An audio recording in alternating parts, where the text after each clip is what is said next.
కాంగ్రెస్ అంటే ఇట్లాగే ఉంటుంది. చిట్ట చివరిలో మార్చేస్తుంది, జీవితాలు తల్లకిందులు చేసేస్తుంది. అందులో సాక్ష్యం అద్దంకి దయాకర్. ఉద్యమ కాలం నుంచి చావురేవు తెగించి పోరాడినటువంటి వ్యక్తి. అట్లాంటి అద్దంకి దయాకర్కి సీట్ ఇవ్వలేదు మొన్న, ఆ సీటు వేరే వాళ్ళకి ఇస్తూ నీకు ఎమ్మెల్సీ అన్నారు. తీరా చూస్తే ఇప్పుడు అంతా అయిపోయిన తర్వాత ఎమ్మెల్సీ తనకే కన్ఫామ్ అన్నాక చివరి నిమిషంలో మార్చేశారు. తెలంగాణ ఎమ్మెల్యే కోట ఎమ్మెల్సీ అభ్యర్థుల ఎంపికలో కాంగ్రెస్ మార్కు స్పష్టంగా కనిపించింది. ఎవరు ఊహించిన విధంగా భారత జాతీయ విద్యార్థి సంఘం ఎన్ఎస్యూ రాష్ట్ర అధ్యక్షుడు బల్మూరి వెంకట నరసింహరావుకి అవకాశం ఇచ్చింది. అందులో తప్పులేదు. వెంకట్తో పాటు ముందు నుంచి ఊహిస్తున్న విధంగా TPCC working president B Mahesh Kumar గౌడ్ని మరో అభ్యర్థి ఎంపిక చేసింది. ఈ మేరకు ఏఐసీసీ అధికారికంగా ప్రకటించింది. బల్మూరి వెంకట్ ఓసీ వెలమ వర్గానికి చెందిన వాళ్ళుగా మహేష్ కుమార్ గౌడ్ బీసీ గౌడ్ వర్గానికి చెందిన వాళ్ళు.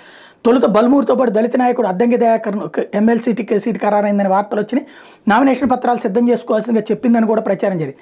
కానీ చివరి నిమిషంలో కాంగ్రెస్ అధిష్టానం దయాకర్కి జలక్కిచ్చింది. మహేష్ కుమార్ గౌడ్, బల్మూరి వెంకట్ గురువారం ఉదయం విడివిడిగా తమ నామినేషన్లు దాఖలు చేస్తారని సీఆర్పీ ప్రకటించింది.